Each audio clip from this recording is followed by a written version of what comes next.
Hello guys, मैं हूं doctor Kunal from Biology Bomb. आज बात करेंगे नर्व इंपल्स किस तरीके से जनरेट होता है और किस तरीके से नर्व इंपल्स कंडक्ट होता है। आपको लग रहा होगा मैं इतने अंधेरे में क्यों हूँ यार, थोड़ा लॉजिस्टिक काम नहीं कर रहा है आज, बट चलो ठीक है, अपना जो मैसेज है वो तो कन्वे हो जाएगा, टॉपिक बिल्कुल अच्छी तरीके से प्रिपेयर हो जाएगा। Right, so let's jump into the details. Right, so यहाँ पे है स्किन। अगर इस स्किन को हम अगर प्रिक कर देते हैं विथ नीडल तो क्या होता है, यहाँ पे एक इम्पल्स जनरेट होता है जो इंफॉर्मेशन कैरी करता है आपको, आपके ब्रेन के पास, आपके स्पाइनल कॉर्ड के पास, और इन टर्न वहाँ से इम्पल्स जनरेट होके आता है आपके मसल के पास कि भैया यहाँ पे पिन लग रही है, अपने फिंगर को साइड में कर लो। राइट, सो आज हमें यही देखना है कि how this impulse is generated. ये इम्पल्स जो जनरेट हो रहा है ये किस तरीके से जनरेट होता है, क्या मूवमेंट्स है आयंस की जो इस तरीके के इंपल्स को जनरेट करते हैं। राइट, बिल्कुल सिंपल टॉपिक है। Let's jump into the details. Right, सबसे पहले एक्सॉन का स्ट्रक्चर स्टडी कर लेते हैं। This is axon, neuron and dendrite. Okay, this is the structure, it is called as a cell body. Right, cell body of a neuron. You can see the nucleus here. Now the nucleus is surrounded by the cytoplasm. Right, the whole structure is called as a perikaryon. Right, मतलब perikaryon is another name for cell body, all India 2007. Peri मतलब peripheral, karyon मतलब nucleus, nucleus with a peripheral cytoplasm is called as cell body. Cell body gives out a projections called as dendrite. Okay, now here you can see another structure. This structure is called as an axon. Right, this axon with a terminal called as axon terminals. Okay, now you can see here axon is covered with some kind of this structure. This structure is called as myelin sheath. Myelin sheath is a structure made up of lipid and protein. लेकिन यार ये myelin sheath को बनाता कौन है? So there are Schwann cell that makes up or that produces the myelin sheath. Okay, now as we can see here myelin sheath is not continuous, it is interrupted at places like these. Right, यहाँ पे नहीं है. Now this space or this node is called as a node of Ranvier. Node of Ranvier. Right, okay, all in the 2000. Fine. Now ये जो cell body है, ये cell body में आपको यहाँ पे रफ एंडोप्लाज्मिक रेटिकुलम मिल जाती है विथ राइबोसोम। राइट, एंड वो अपीयरेंस देते ग्रैन्यूल्स का। This granules are called as Nissl's granules. क्या कहते हैं? Nissl's granule. This was the question that was asked in all India 2003। उसके बाद इसी क्वेश्चन को रिपीट किया गया ऑल इंडिया 2009 में। That's why I always say you should have a command, a strong command on previous years MCQ. इसलिए हम last 30 years के एमसीक्यू को टारगेट करते हैं, क्योंकि अगर एमसीक्यू मिस हो गए then you are out of competition, क्योंकि मैक्सिमम लोग इन एमसीक्यू को सही करते हैं। Right, okay, so very important. Now the nerve fibre can be classified as myelinated nerve fibre, those having the myelin sheath, and the nerve fibre which lacks the myelin sheath are called as non myelinated nerve fibre. Okay, myelinated nerve fibre, non myelinated nerve fibre. Myelinated nerve fibre आपको मिलते हैं spinal and cranial nerves में, जबकि non myelinated nerve fibre आपको autonomic nervous system के nerves जो रहते हैं वो नॉन माइलिनेटेड रहते हैं। Right, okay, and the more important point is that the cells that the nerve से do not divide because they don't have centrosome. मगर इसका ही मतलब ये है, if unfortunately your nerve gets cut in accident तो क्या होगा इन केस में? For example, if your nerve that supplies the hand muscles gets cut, उस केस में you will not be able to move your hand. Right, और उस केस में बोन जिस तरीके से रीजनरेट होता है, फ्रैक्चर फिर से जुड़ जाता है, लेकिन नर्व जो है ये फिर से रीजनरेट नहीं होते हैं। So you should drive carefully, क्योंकि अगर नर्व अगर डैमेज हो गई सो वो फिर से रिकवर नहीं होती है। राइट, ओके, बिकॉज उनके पास नहीं है सेंट्रोसोम। राइट, चलो आगे बढ़ते हैं। अब आगे बढ़ने से पहले एक बार यहाँ से ही मैं समझा देता हूँ आपको। This is the structure, it is called as a inside of the neuron, इसको कहेंगे हम इनसाइड ऑफ द न्यूरॉन, और ये है outside of the neuron. Okay, fine, इसको कहते हैं इंट्रा सेल्यूलर फ्लूइड, ICF है यहाँ पे, और इसे कहते हैं ECF, that is extra cellular fluid. Very good. Now अब यहाँ पे जो इंटरनल स्ट्रक्चर है और जो आउटर स्ट्रक्चर है उसको हम डिटेल में स्टडी करते हैं। Okay, fine. Now, this is the covering, this is the cell membrane, plasma membrane of a neuron. Now, outside the neuron, there are more number of sodium ion. As you can see here, there are more number of sodium ion. And inside the neuron, this is inside the neuron, and neuron की covering होगी.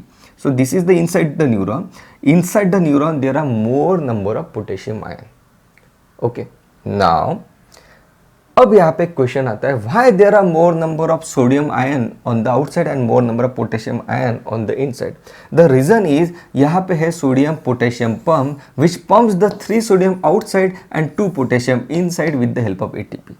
तो ये क्या करता है, जितने भी अंदर मैक्सिमम जो सोडियम आयन जो अंदर थे उसको उसने इस पंप ने बाहर भेज दिया. That's why there are more number of sodium ion on the outside.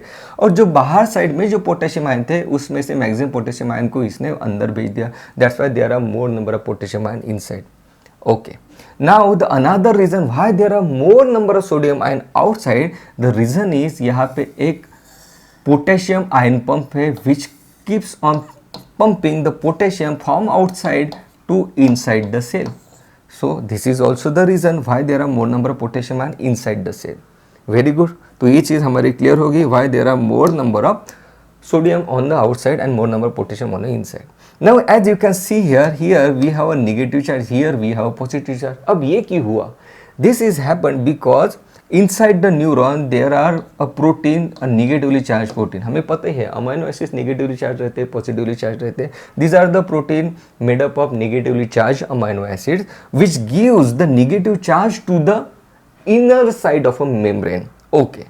The another reason for negative charges, there are more number of positive ion on the outside as compared to the positive ion that are inside. तो हम ये कहते हैं this is negative as compared to positive ions on the outside.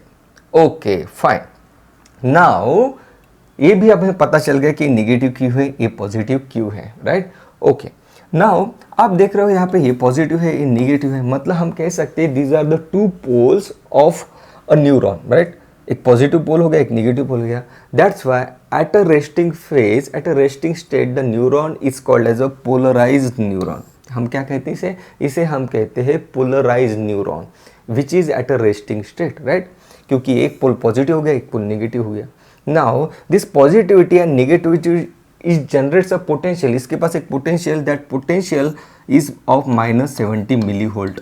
इसका ही मतलब ये हो गया कि as compare to outside this the inner side of the cell, that's inner side of the neuron का जो पोटेंशियल है ये 70 मिली वोल्ट से कम है. ओके, क्योंकि बाहर 70 मिली वोल्ट ज़्यादा है, अंदर साइड में 70 मिली वोल्ट कम है. तो हम कहते हैं that this membrane is having a potential of -70 millivolt, right? Okay, so at rest we have more number of sodium ion outside the cell and at rest we have more number of potassium ion inside the cell.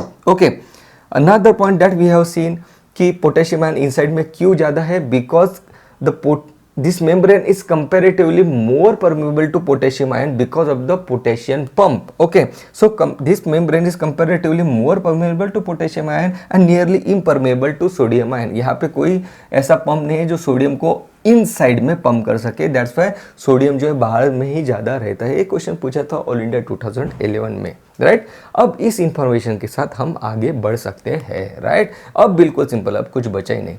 Important point, more sodium in ECF. Repeated में बता रहा हूँ आपको because ये काफ़ी important MCQ है. More sodium in ECF, more potassium in ICF, polarise neurons are polarise at a rest and उसका potential रहता है -70 milli volt, right? Okay, now अब देखो होता क्या है.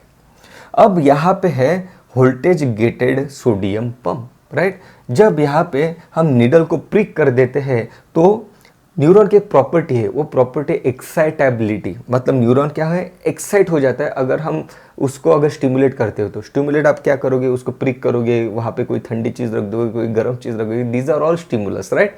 सो जब स्टिमुलस अप्लाई किया जाता है न्यूरॉन को तो न्यूरॉन एक्साइट हो जाता है. एक्साइट होने के बाद क्या है, वहाँ पे यहाँ पे न्यूरॉन में वोल्टेज जनरेट हो जाता है और वोल्टेज जनरेट होने की वजह से वोल्टेज गेटेड सोडियम पंप यहाँ पे ओपन हो जाते हैं, राइट?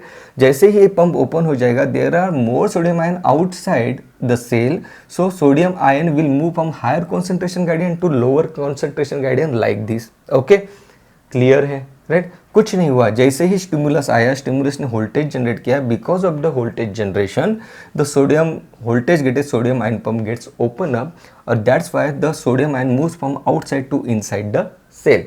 ओके फाइन, अब देखो यहाँ पे क्या होता है, अब यहाँ पे देखो, यहाँ पे निगेटिवली चार्ज था सबसे पहले, राइट। अब जो यहाँ पे sodium ion which is a positive ion ने एंट्री कर ली है, तो ये जो निगेटिव चार्ज है ये पॉजिटिव चार्ज में अब कन्वर्ट हो जाता है, right.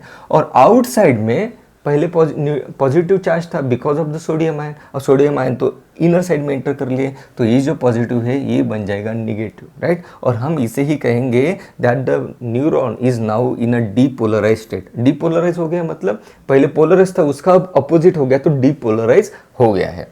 Fine, very important step, right. और इसी को कहते हैं इम्पल्स जनरेट होना। कुछ नहीं है, जैसे ही आप प्रिक करोगे नीडल से आपके फिंगर को, तो इमीडिएटली सोडियम आयन इनसाइड में आ जाएंगे, वहां पे इम्पल्स जनरेट हो जाएगा, राइट।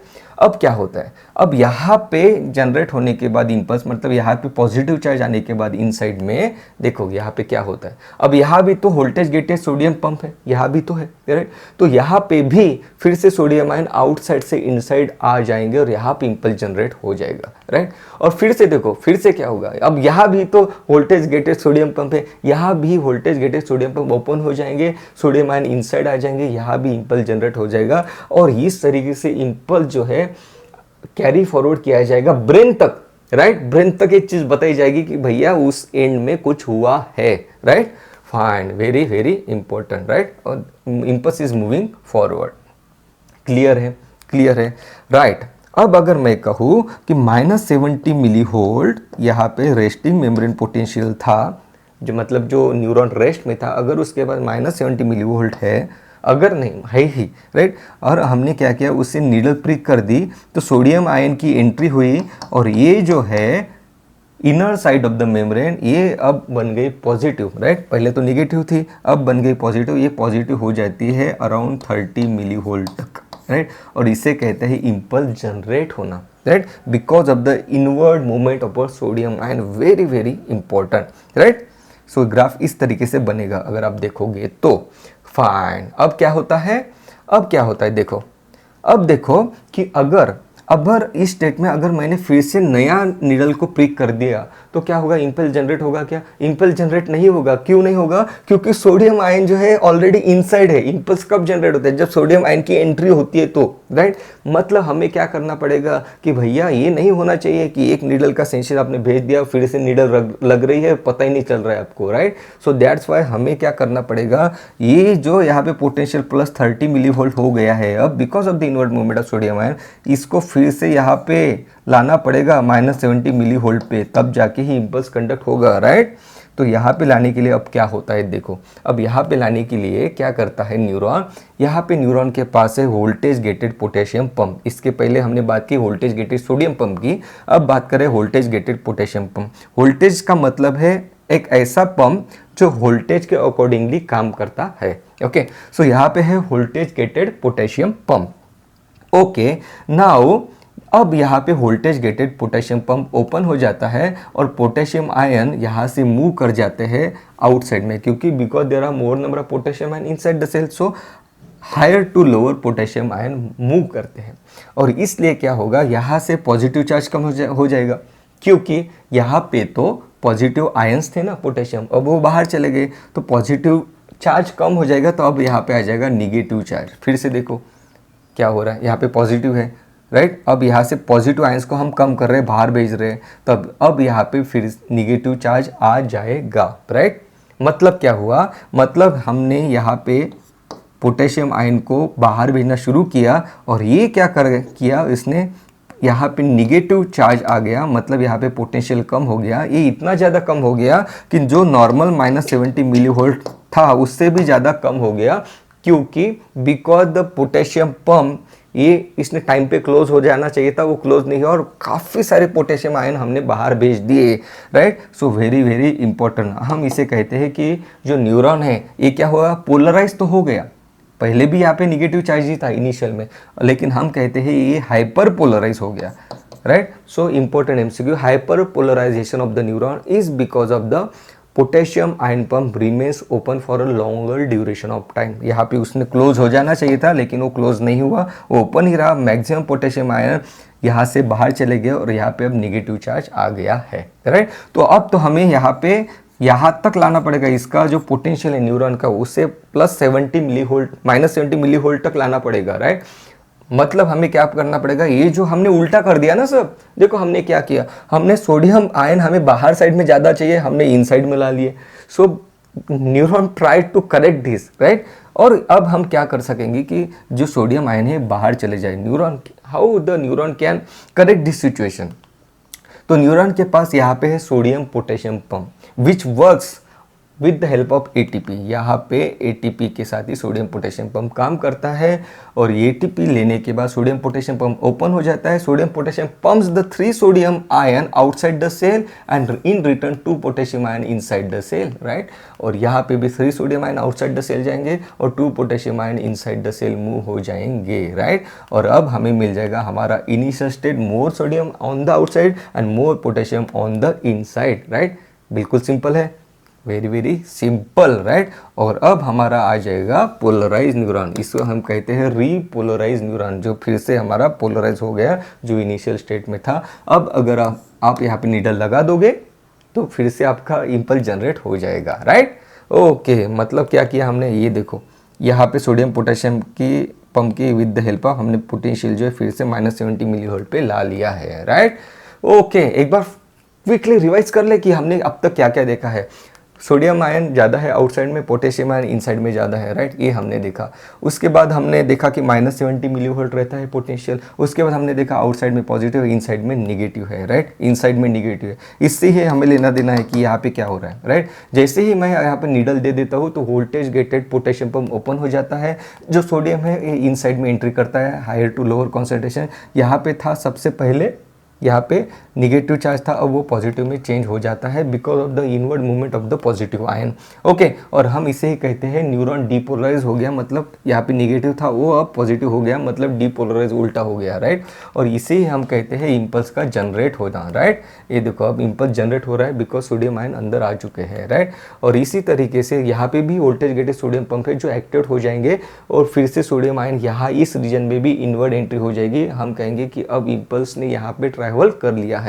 सेम चीज यहाँ पे भी होगी और सेम अब इम्पल्स यहाँ पे जनरेट होगा, right. So that's how we are generating the impulse and we are kind of forwarding the impulse और we are forwarding the information, right, towards the brain, right. Okay, so -70 millivolt से because of the inward movement of the sodium ion यहाँ पे 30 millivolt तक का potassium generate हो गया है inward movement of the sodium ion की वजह से, right. Now body try to recover the position। अब यहाँ पे वोल्टेज गेटेड पोटेशियम पंप है वो ओपन हो जाता है, पॉजिटिव आयन बाहर साइड में भेज दिए जाते हैं जिसकी वजह से यहाँ पे जो पॉजिटिविटी वो कम हो जाती है, मतलब इनर साइड ये निगेटिव बन जाती है, राइट। ओके, और हमने तो अब क्या किया, इसे कहते हैं hyperpolarisation of the neuron which is because of the pumping of the potassium ion by the voltage gated potassium pump which remains open for a longer duration of time. Longer duration of time ये word important है, okay. Now ये तो हमने चीज़ उल्टी कर दी, हमें चाहिए sodium बाहर और पोटेशियम अंदर, तो इसे करेक्ट करने के लिए यहाँ पे आ जाता है sodium potassium pump which pumps the 3 sodium ion outside the cell with the help of ATP and 2 potassium ion inside the cell. 3 sodium बाहर गए,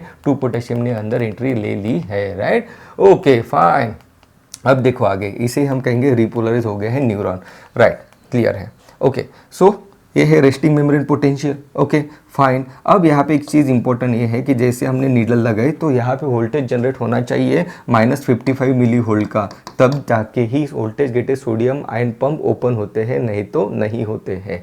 नहीं तो हम कहेंगे कि जो स्टिमुलस है सब थ्रेशोल्ड रहा, ये इतना वीक स्टिमुलस है कि ये लेके जाएगा नहीं ब्रेन तक information. So stimulus should able to generate a potential of -55 milli volt. यहाँ पे potassium sodium voltage gated sodium pump open हो जाएगी, सोडियम की एंट्री हो जाएगी। यहाँ पे जाने के बाद यहाँ पे voltage gated potassium pump open हो जाएगी, पोटेशियम की एंट्री इनसाइड द सेल हो जाएगी जो काफ़ी ज़्यादा होती है, न्यूरॉन जो है निगेटिव हो जाता है।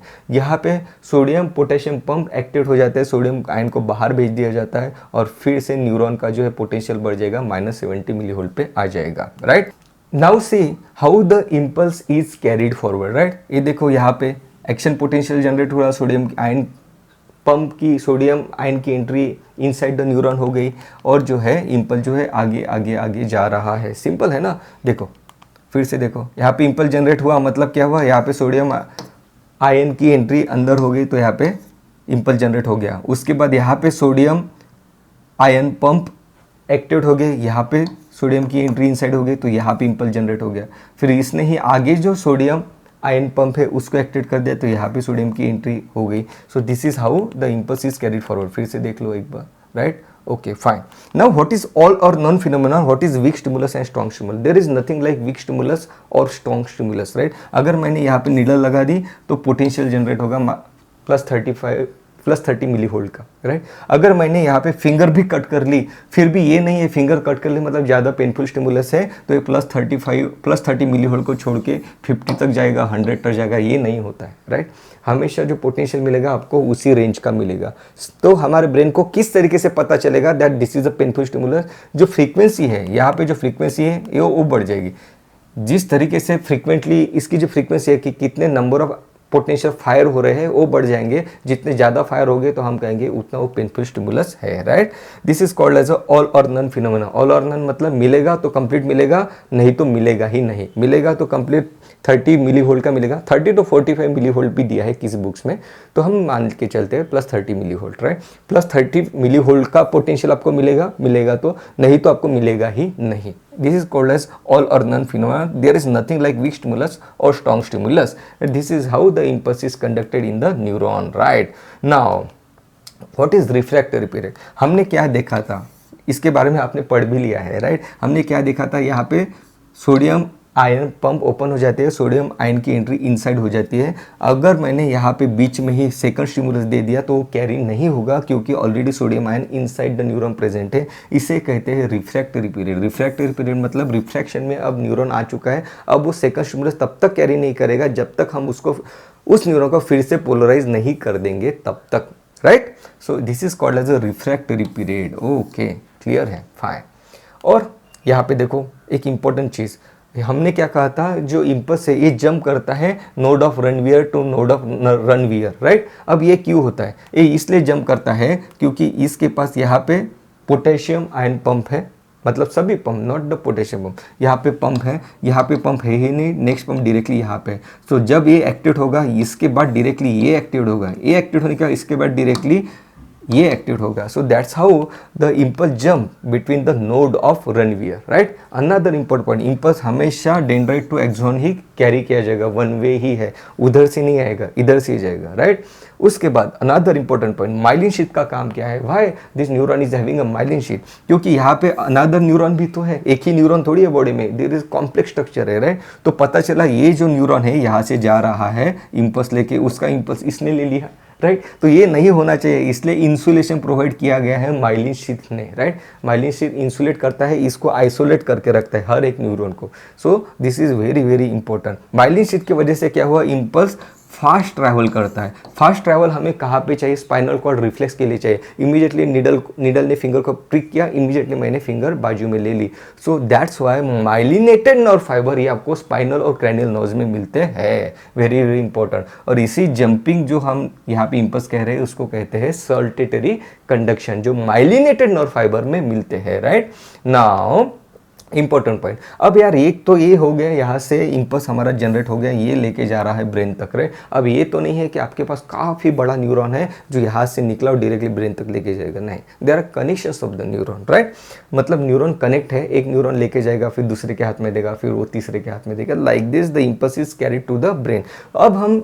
अब नहीं, नेक्स्ट सेशन में हम देखने वाले हैं कि how the impulse travels between the synapse, how the impulse travels from one neuron to another neuron, right. जब इम्पल्स ट्रैवल्स होता है तब यहाँ पे कनेक्शंस फॉर्म होते हैं। इन्हीं कनेक्शंस की वजह से आपकी जो मेमोरी है वो स्ट्रांग होती है। जितने ज़्यादा स्ट्रॉन्ग कनेक्शन उतनी ज़्यादा स्ट्रॉन्ग मेमोरी। एक कनेक्शन स्ट्रॉन्ग किस तरीके से होते हैं, जितने आप इनपुट दोगे आपके ब्रेन को उतना ज़्यादा एक कनेक्शन स्ट्रांग होते जाएगा। फॉर एग्जांपल अगर आप पढ़ाई कर रहे हो, आप सिर्फ रीडिंग कर रहे हो तो यहाँ पे कनेक्शन बनना शुरू हो जाएगा, लेकिन उसके साथ जब जब आप ऑडियो इनपुट्स देते हो आपके ब्रेन को तो और ज़्यादा कनेक्शन स्ट्रांग होते हैं, आपकी मेमोरी स्ट्रांग होती है। दैट्स व्हाई आई बिलीव कि in animation plays a very vital role in remembering the information, in keeping the information for a longer duration of time, right guys. तो important point, resting memory potential -70 millivolt का है। Depolarisation कब होता है? जब sodium ion inside में move करता है, पोटेशियम आयन आउटसाइड में मूव करता है। उसके बाद हमने देखा कि सबसे पहले तो हमारा रेस्टिंग पे